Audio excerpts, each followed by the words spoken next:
Selamat siang pemirsa, Presisi Siang kembali hadir edisi Selasa 7 Mei 2024. Selama 1 jam ke depan kami telah menyiapkan sejumlah informasi terkini. Bersama saya Bribda Tamara, kita lihat dulu 3 berita utama siang ini.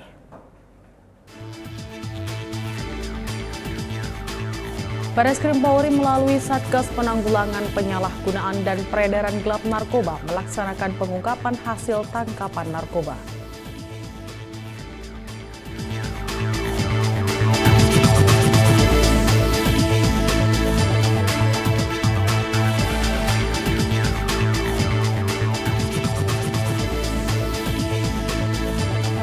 Polri bersama pejabat utama Korlantas Polri melaksanakan pengecekan kendaraan dinas, sepeda motor, dan mobil dalam rangka pengamanan konferensi tingkat tinggi World Water Forum ke-10.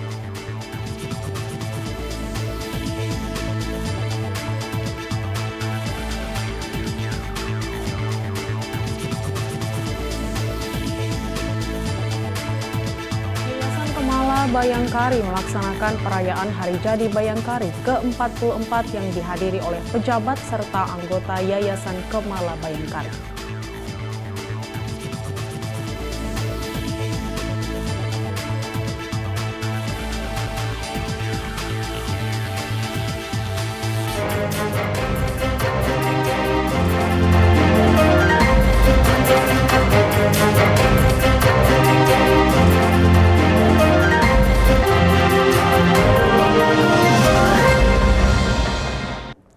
Bareskrim Polri melalui Satgas Penanggulangan Penyalahgunaan dan Peredaran Gelap Narkoba melaksanakan pengungkapan hasil tangkapan narkoba periode 14 Maret sampai dengan 3 Mei 2024. Pengungkapan narkoba yang dilakukan oleh Satgas P3GN ini dilaksanakan di Gedung Awaludin Jamin Bareskrim Polri Lantai 9 pada pukul 3 sore. Pengungkapan ini dipimpin oleh Kepala Satuan Tugas P3GN Irjen Pol Asep Edi Suheri, Kasub Satgas Humas P3GN Brigjen Pol Trunoyudo Wisnu Andiko, Kasub Satgas Gakum Brigjen Pol Mukti Juharsa, dan jajaran Kasatgasda dari tiap Polda. Pengungkapan ini memiliki skala yang besar karena dilaksanakan oleh 6 Polda jajaran, yaitu Polda Sumsel, Polda Sulteng, Polda Kalimantan Utara, Polda Sulsel, Polda Jatim, serta Polda Metro Jaya. Dalam kesempatan ini, Kepala Satuan Tugas P3GN Irjen Pol Asep Edi Suheri menjelaskan serta memaparkan hasil tangkapan selama periode 14 Maret hingga 3 Mei 2024. Satgas Pemberantasan Narkoba dengan Mabes dan Polda jajaran telah berhasil menangkap sebanyak 28.861 tersangka. Ya, selain dari pengelola kebutuhan Satgas sampai saat ini, kita sudah menangkap 28.861 tersangka, yang mana terdapat 23.772 tersangka sedang menjalani proses penyidikan. Dan 5.089 tersangka lainnya sedang menjadi proses rehabilitasi. Selanjutnya kami juga telah menerbitkan sebanyak 19.450 laporan polisi dan menyita sejumlah barang bukti yang kami totalkan dari mulai pembentukan Satgas sampai sekarang, ya, perlu kami sampaikan. Yang pertama, sabu seberat 3,78 ton. Ya. Sabu seberat 3,78 ton dan ekstasi sebanyak 1.230.429 butir. Selanjutnya ganja seberat 1,78 ton dan kokain seberat 11,34 kg. Dan selanjutnya tembakau gorila seberat 141,5 kg, ketamin seberat 32,27 kg, dan heroin seberat 86 gram, dan yang terakhir adalah obat keras sebanyak 8.112.554 butir. Selain itu, perwakilan dari Bea Cukai Henry TP Aritonang menjelaskan bahwa Bea Cukai sudah mengungkap sebanyak 223 kasus yang tersebar di daerah-daerah. Sinergi kerjasama dari Bea Cukai, Direktorat Bea Cukai dengan Kepolisian Republik Indonesia itu sudah ada 223 kasus, Pak. Dan ini dilakukan di pusat, di daerah, di semua satelit-satelit yang ada. Dan ini memang sejalan dengan arahan dari Menteri Keuangan untuk bisa mensinergikan semua sumber daya yang dimiliki Bea Cukai dengan aparat penegak hukum, utamanya kepolisian dalam sinergi untuk menghentikan, mengurangi penyelundupan narkotika masuk ke dalam Republik Indonesia. Dari hasil pengungkapan ini, Satgas P3GN telah berhasil menyelamatkan 29.145.078 jiwa. Dengan diadakannya pengungkapan ini, membuktikan bahwa Kepolisian Negara Republik Indonesia meneruskan serta melaksanakan atensi dari Presiden Republik Indonesia Joko Widodo untuk memberantas peredaran narkoba di Indonesia. Dari Jakarta, Jelang Baskara, Rizky Firmansyah melaporkan untuk Bareskrim Polri terus melacak aset milik gembong narkoba jaringan internasional Freddy Pratama. Polri menyebut aset Freddy Pratama yang telah disita sejauh ini mencapai 432,2 miliar. Kasatgas Penanggulangan Penyalahgunaan dan Peredaran Gelap Narkoba Irjen Asep Edi Suheri menyebut polisi juga telah menetapkan 60 orang sebagai tersangka dari jaringan Freddy Pratama, di mana 4 orang tersangka yang diamankan berasal dari kasus laboratorium narkoba baru-baru ini. Tahun 2004, Satgas Penanganan Narkoba di tingkat Mabes dan Polda jajaran telah melakukan pengungkapan terhadap jaringan Freddy Pratama dengan mengamankan 60 orang tersangka, di mana 4 orang tersangka diantaranya diamankan oleh Satgas Penanggulangan Narkoba Baris Krim Polri pada kasus laboratorium narkoba di Sunter. Adapun progres penanganan perkara terhadap 60 tersangka jaringan Freddy Pratama tersebut, diantaranya tahap 2 sebanyak 45 tersangka, P19 sebanyak 1 tersangka atas nama Bayu Firmandi, dan proses penyidikan sebanyak 14 orang. Untuk total penyitaan aset dari jaringan Freddy Pratama hingga saat ini terhitung senilai 432,20 miliar rupiah. Polri masih terus berupaya menangkap gembong narkoba jaringan internasional Freddy Pratama yang saat ini diketahui berada di Thailand. Polri menekankan telah sepenuhnya meminta kepada pihak kepolisian Thailand agar Freddy Pratama diproses di Indonesia. Sementara menurut Dirtipit Narkoba Brigjen Pol Mukti Juharsa, kepolisian Thailand akan mengusut tindak pidana pencucian uang atau TPPU terhadap istri Freddy Pratama yang merupakan warga negara Thailand. Pada 2 minggu lalu melakukan pertemuan di Malaysia dengan 4 kepolisian, yaitu Australia, Thailand, Malaysia, dan Indonesia. Hasil pertemuan kami antara B2B antara polisi Indonesia dan polisi Thailand menjelaskan bahwa Freddy Pratama masih berada di Thailand dan masih berada di dalam hutan. Kenapa dia masih melakukan pengencaran untuk mengirim atau memposisi barang-barang? Karena dia sudah kehabisan modal, ya. Karena kami sudah sepakat kemarin untuk Freddy Pratama nanti akan kita lengkapi permintaan dari Thailand, akan dilakukan upaya TPPU terhadap istrinya Freddy Pratama di Thailand. Untuk Freddy Pratama sendiri ini masih 50-50, apakah diserahkan ke Indonesia atau tidak. Tapi kemarin saya desak agar diserahkan ke Indonesia karena tindak pidana awal adalah di Indonesia. Sementara Thailand hanya masalah Komisi Kepolisian Nasional menggelar kegiatan Focus Group Discussion atau FGD dengan mengusung tema optimalisasi diplomasi internasional Polri dalam rangka penanganan kejahatan transnasional melalui penguatan atase dan staf teknik Polri.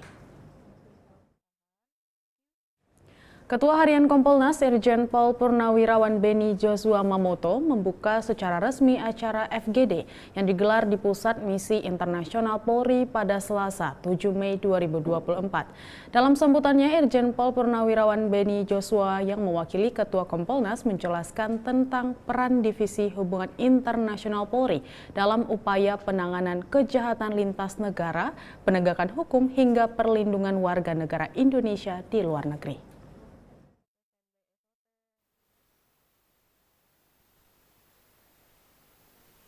Dalam kaitan hari ini, kami ingin mendukung Divisi Polri dalam rangka penguatan atas kepolisian dan staf teknis Polri. Karena apa? Tuntutan sekarang dengan meningkatnya secara tajam kasus-kasus transnational crime, kita tahu TPPO, judi online, kemudian pornografi anak online, kemudian online scam, ini banyak terjadi, di mana di situ perlu kerjasama yang baik dengan negara terkait, kemudian juga kerjasama ini dalam rangka tidak hanya menangani masalahnya, tapi juga mencegah. Subdit 3 Tipikor Ditreskrim Sus Polda Banten mengungkap kasus tindak pidana korupsi pembangunan Jalan Akses Pelabuhan Warnasari tahap 2 dengan terdakwa AF selaku mantan Direktur Operasional dan Pengembangan Usaha PT PCM. Diketahui kasus korupsi ini merugikan negara hingga miliaran rupiah. Hasil pengungkapan ini disampaikan pada rilis Senin lalu yang dipimpin oleh Kabid Humas Polda Banten, Kombes Pol Didik Haryanto, didampingi Wadireskrim Sus Polda Banten AKBP Wiwin Setiawan dan Kasubdit 3 Tipikor Ditreskrim Sus Polda Banten AKBP Ade Paparihi. Wadireskrim Sus Polda Banten AKBP Wiwin Setiawan mengatakan modus operandi tersangka AF salah satunya turut serta pengkondisian saat proses lelang. AF juga bahkan mengetahui saat proses lelang berlangsung, lahan masih belum tersedia. AF juga diketahui menggunakan uang muka untuk kepentingan pribadi. Hal ini terungkap dari fakta persidangan dua terdakwa yang lebih dahulu diproses pada kasus yang sama. AKBP Wiwin menuturkan berkas perkara tersangka AF telah dinyatakan lengkap oleh Jaksa Penuntut Umum. Selanjutnya tersangka akan dilimpahkan tahap 2 ke Jaksa Penuntut Umum Kejati, Banten. Karena perannya ini yang krusial adalah memberikan rekomendasi atau izin pencairan uang DP, di mana proyek tersebut diambil uang DP yang dikeluarkan oleh Direktur Keuangan dari hasil persetujuan dari Direktur Operasional perusahaan AF ini, sehingga uang itu dapat dicairkan sejumlah 7 miliar sekian, di mana hasil penghitungan kerugian negara oleh auditor itu adalah menjadi kerugian negara. Demikian. Satuan Reserse Kriminal Polres Mahakam Ulu berhasil mengungkap kasus penganiayaan yang satu orang luka berat akibat penggunaan senjata tajam berjenis badik pada akhir bulan lalu. Satu orang tersangka berinisial AAR berhasil ditangkap. Kepada polisi, tersangka mengaku dalam kondisi mabuk saat melukai korban.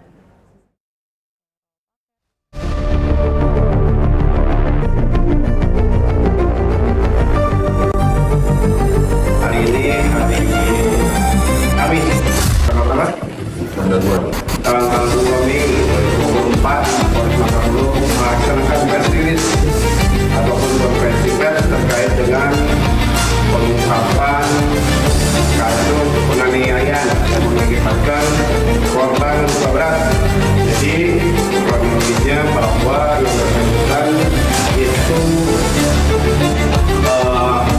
dalam kondisi mabuk, kemudian dia meminta rokok kepada korban dan diterima, kemudian yang bersangkutan merasa kecewa dan melakukan penusukan terhadap korban. Kemudian setelah diungkap, setelah kita dapatkan, dilakukan pengamanan ataupun penahanan dan dilakukan penetapan tersangka atas unsur pidana penganiayaan serta kepemilikan senjata tajam ataupun kita kenakan Undang-Undang Nomor 12 tahun 51. TSK-nya inisial AAK. Jadi saat ini sudah dilakukan penahanan di Polres Malang. Baik, pekerjaan kasus yang kedua adalah kasus penggelapan yang dilakukan oleh para pegawai salah satu perusahaan yang di Kabupaten Malang. Jadi ini merupakan kasus penggelapan di lingkungan perusahaan. Modus operandi yang dilakukan adalah dengan menjual BBM perusahaan. Mungkin telah dilakukan beberapa kali kegiatan. Misalnya dilihat dari kronologisnya sekitar 4 kali dari pencurian BBM kecil-kecilan dari 5 liter, 60 liter, 120 liter, 140 liter. Dan tentunya merugikan pihak perusahaan. Kemudian dari kasus tersebut, Polres Makamulu telah menetapkan 4 tersangka, 2 pegawai dan 2 pengadaan dan 1 penerima dari hasil penjualan BBM dari para pelaku. Polsek Wonocolo, Surabaya berhasil mengamankan seorang pelaku copet yang berpura-pura menjadi warga yang diundang mantan Gubernur Jawa Timur, Khofifah Indar Parawansa, saat menggelar open house di kediaman pada bulan lalu. Selain itu, Polsek Wonocolo juga berhasil menangkap 2 pelaku pengeroyokan disertai penganiayaan terhadap pengunjung warung kopi. Gelar kasus ini dirilis dalam rilis yang dipimpin langsung Kapolsek Wonocolo Kompol Muhammad Soleh bersama Kasih Humas Poltabes Surabaya bersama Kasih Humas Polrestabes Surabaya AKP Haryoko Widi di Mapolsek setempat. Kapolsek Wonocolo menyebut timnya berhasil mengamankan seorang pelaku copet yang berpura-pura menjadi warga yang diundang mantan Gubernur Jawa Timur Khofifah Indar Parawansa saat menggelar open house di kediamannya pada bulan lalu. Diketahui pelaku merupakan residivis dengan kasus yang sama. Siang ini kita merilis yaitu tidak pidana perkara pencurian, tapi ini sangat unik. Jadi pencurian ini pada saat adanya open house di kediaman Ibu Khofifah, mantan Gubernur Jatim, sehingga begitu beliau mengadakan open house, dia mencari kesempatan untuk mengambil HP atau bawaan orang-orang yang melaksanakan halal bihalal. Jadi kolektorsi berpura-pura sebagai masyarakat yang akan bersilaturahmi ke Ibu Khofifah, namun niatnya adalah untuk mengambil barang bawaan atau apapun yang dibawa oleh sesama para orang-orang yang bersilaturahmi. Selain kasus pencurian, Polsek Wonocolo juga berhasil menangkap 2 pelaku pengeroyokan disertai penganiayaan terhadap pengunjung warung kopi. Kejadian ini terjadi pada malam takbiran jelang Lebaran yang salah satu warung kopi di Jalan Sido Serbo, Surabaya. 2 tersangka perkara 170. Jadi kronologi peristiwanya adalah ketika mereka di malam takbiran, orang pada bertasbih, bertahmid, dia pulang dari satu tujuan, pas lewat di depan warkop di Jalan Sido Serbo, hanya ditanya sama pemilik warkop atau penjaga warkop karena mendorong sepeda motor. Pas kenapa sepeda motor didorong? Tambah ngamuk, penjaga warkopnya dipukuli, dilempari pakai batu. Akhirnya ada laporan, lalu kita amankan. Ini kebrutalan daripada anak-anak muda yang merugikan masyarakat, yang mengancam jiwa harkat masyarakat. Padahal ditanya baik-baik, tujuannya masyarakat gimana malam, tapi malah diserang. Ini adalah residivis dalam kasus yang sama. Rata-rata kasus penganiayaan dilakukan oleh mereka ini dengan kasus 351. Dari Humas Polrestabes Surabaya, Jawa Timur melaporkan untuk Polri TV. Kakor Polri bersama pejabat utama Korlantas Polri melaksanakan pengecekan kendaraan dinas, sepeda motor, dan mobil dalam rangka pengamanan konferensi tingkat tinggi World Water Forum ke-10. Informasinya akan kami hadirkan setelah jeda berikut ini.